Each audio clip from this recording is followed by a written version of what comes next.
6.25 전쟁, 이름 없는 학도병이 하늘에 띄운 1288개의 등불. 1950년 온 강산이 피로 물들었던 그의 여름. 우리는 역사상 가장 비극적인 전쟁을 온몸으로 겪어내야 했습니다.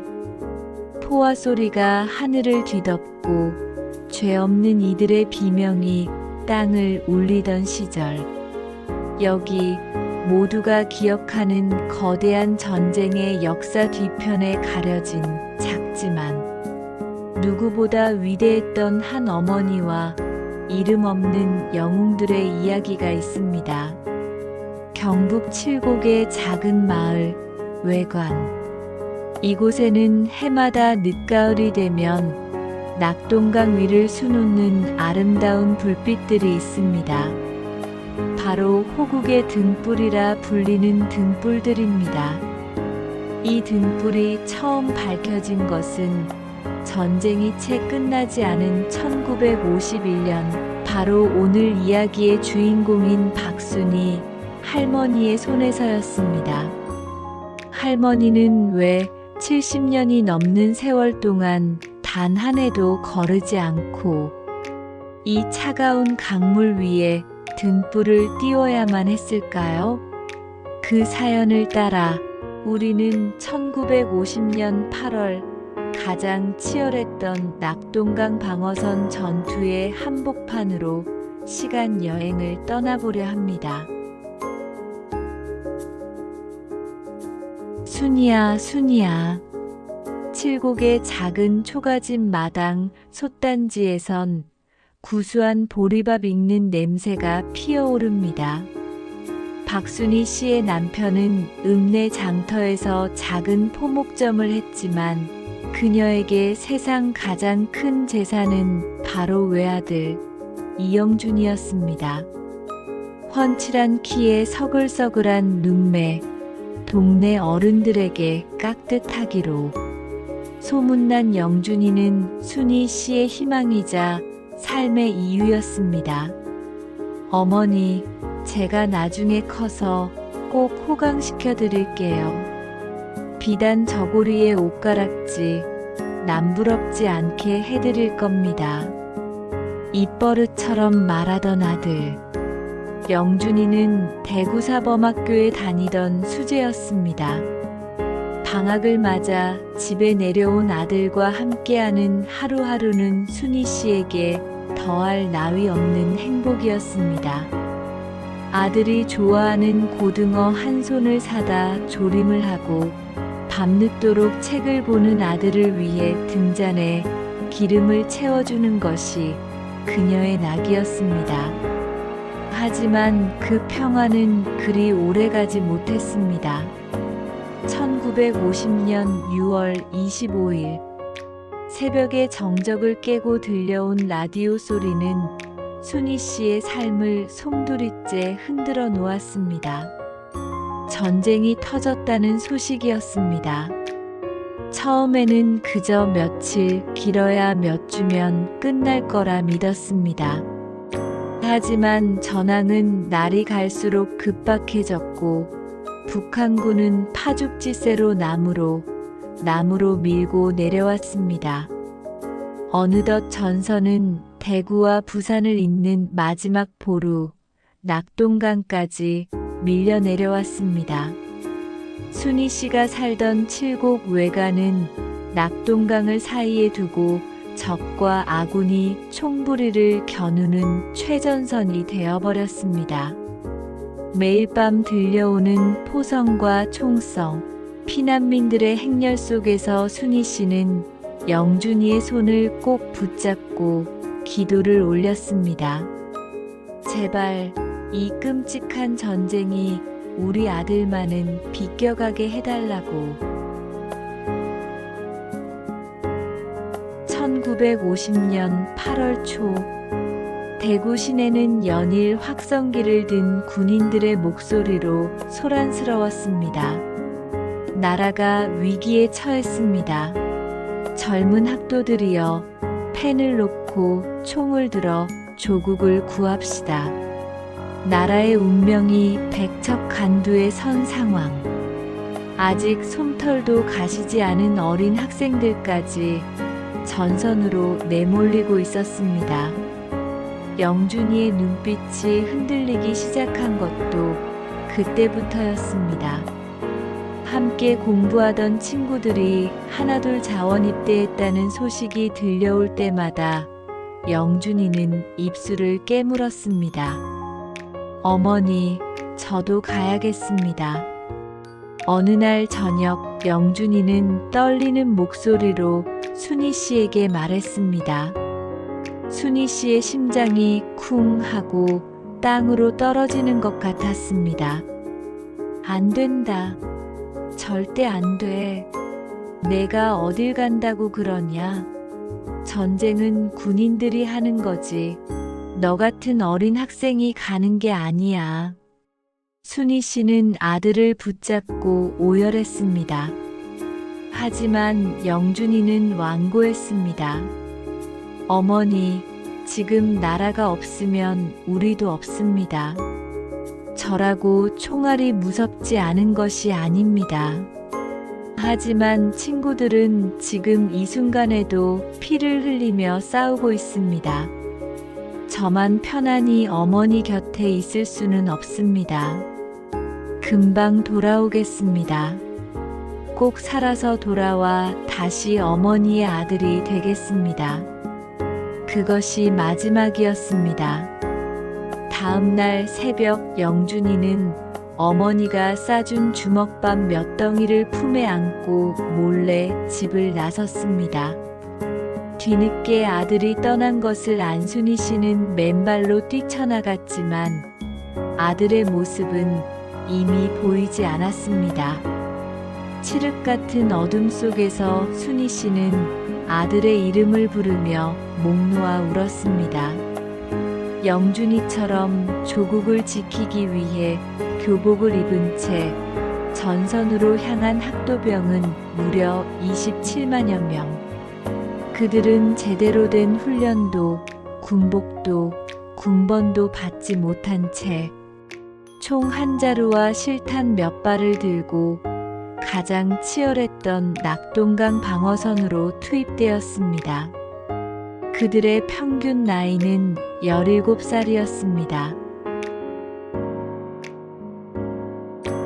영준이가 배치된 곳은 다부동 전투로 알려진 낙동강 방어선 중에서도 가장 격전지였던 7곡의 야산이었습니다.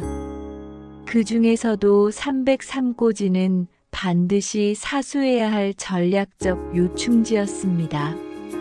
제대로 된 군사훈련을 받아본 적 없는 어린 학도병들에게 전쟁은 너무나도 가혹했습니다.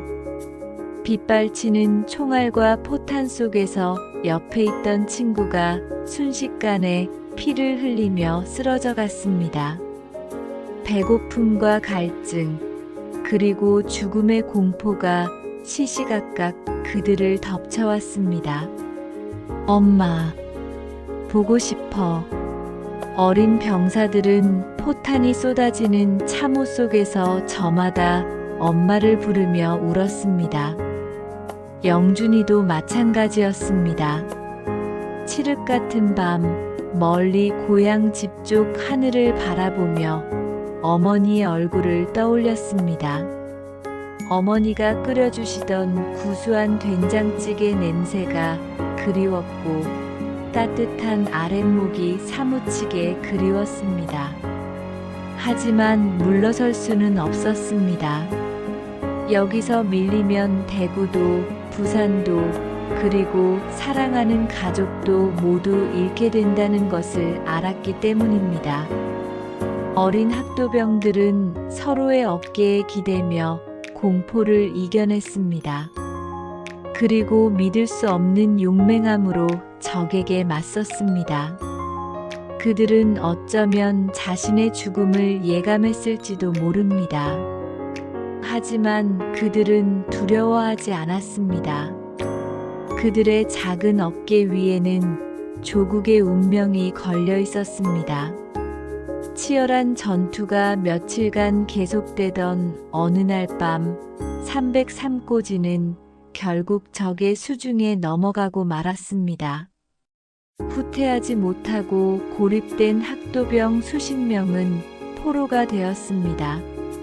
그리고 다음 날 새벽 인민군은 포로가 된 학도병들을 한 곳에 모아놓고 무자비한 학살을 자행했습니다.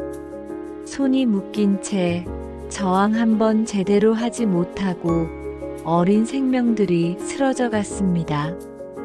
그 참혹했던 현장에서 영준이의 소식도 끊기고 말았습니다. 전쟁이 소강 상태에 접어들고 사람들은 다시 일상으로 돌아가기 시작했습니다. 하지만 순희 씨의 시간은 1950년 여름 아들이 떠나던 그날에 멈춰 있었습니다. 그녀는 매일같이 마을 어귀에 나가 아들이 돌아오기만을 기다렸습니다. 아들의 이름을 목 놓아 부르며 낙동 강변을 헤매고 다녔습니다. 우리 영준이 못 봤소? 키가 훤칠하고 눈이 참 서글서글한 아이인데 살아 돌아온 군인들을 붙잡고 물어도 아들의 행방을 아는 사람은 아무도 없었습니다. 영준이는 군번도 인식표도 없는 학도병이었기에 전사자 명단에서도 그의 이름을 찾을 수 없었습니다. 아들이 죽었다는 것을 인정할 수 없었던 순희 씨는 아들이 그저 길을 잃고 헤매고 있을 거라 믿었습니다. 그러던 1951년 가을, 순희 씨는 꿈속에서 아들을 만났습니다. 온몸이 흠뻑 젖은 채 추위에 떨고 있는 아들이 어머니, 너무 춥고 어두워요. 불빛 하나만 밝혀주세요. 라고 애원하는 꿈이었습니다. 꿈에서 깬 순희 씨는 벌떡 일어나 무언가에 홀린 듯 등잔을 들고 낙동강으로 달려갔습니다. 영준아, 엄마가 왔다. 이 불빛을 보고 어서 집으로 돌아오너라. 그녀는 작은 종지에 기름을 붓고 심지를 얹어 불을 붙인 뒤 조심스럽게 강물 위에 띄워보냈습니다. 작은 등불은 깜빡이며 어두운 강물을 따라 천천히 흘러갔습니다. 그것은 혹한의 강물 속에서 추위에 떨고 있을 아들의 넋을 위로하고 집으로 돌아오는 길을 밝혀주려는 어머니의 처절한 몸부림이었습니다.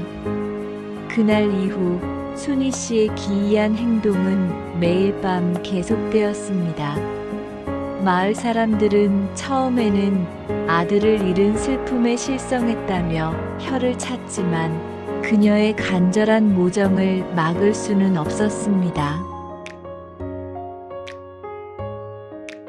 순희 씨의 사연은 전쟁으로 자식을 잃은 다른 어머니들의 마음을 울렸습니다. 하나둘 순희 씨처럼 등불을 들고 강가로 모여들기 시작했습니다. 그들은 저마다 가슴에 묻은 아들과 딸, 남편의 이름을 부르며 등불을 띄웠습니다. 하나의 등불이 10개가 되고 10개의 등불이 100개가 되었습니다.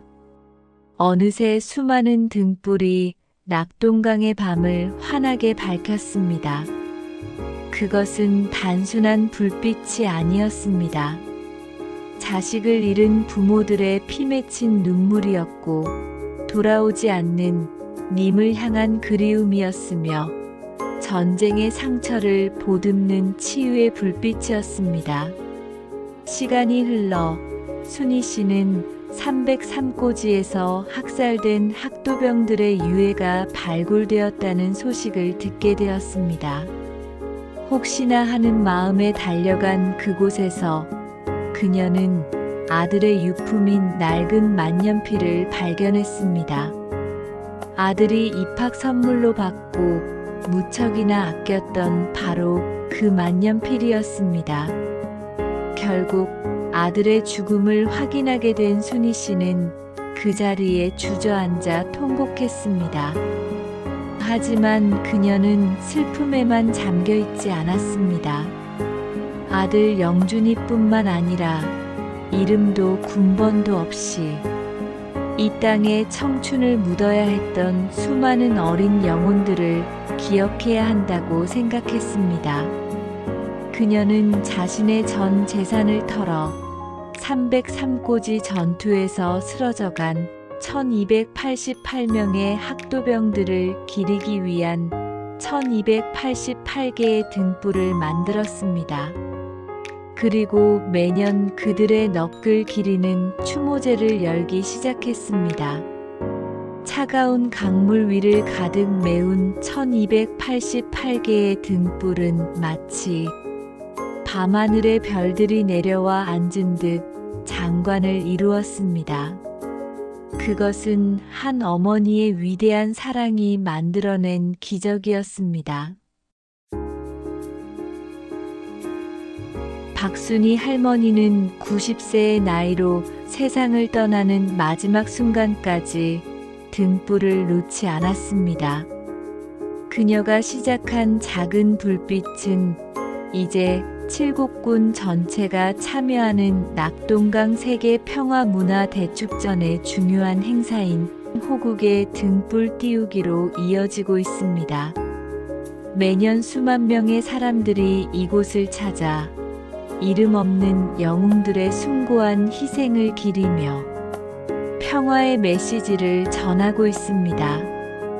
우리는 흔히 역사를 승리한 장군이나 위대한 왕의 이름으로 기억합니다. 하지만 역사의 물줄기를 바꾼 것은 이름도 빛도 없이 자신의 자리에서 묵묵히 소임을 다했던 평범한 사람들이었습니다. 교복을 입은 채 기꺼이 자신의 목숨을 던졌던 어린 학도병들처럼 말입니다.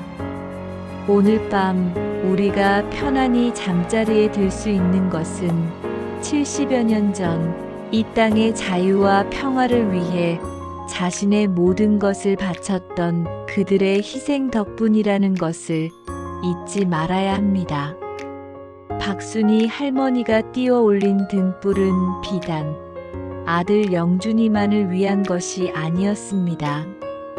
그것은 우리가 반드시 기억해야 할 모든 이름 없는 영웅들을 위한 것이었으며 다시는 이 땅에 비극적인 전쟁이 일어나지 않기를 바라는 평화의 염원이었습니다. 만약 언젠가 칠곡 낙동강을 지나게 되신다면 잠시 걸음을 멈추고 강물을 바라보아 주십시오. 그 잔잔한 물결 아래 조국을 위해 쓰러져간 수많은 어린 별들이 잠들어 있음을 기억해 주십시오. 그리고 그들의 숭고한 희생을 잊지 않고 기억하는 것이 오늘을 살아가는 우리 모두의 몫이라는 것을 되새겨 주시길 바랍니다. 차가운 강물 위에서 피어난 1288개의 등불. 이 슬프고도 위대한 이야기는 기억되지 않는 영웅은 없다는 사실을 우리에게 알려주고 있습니다.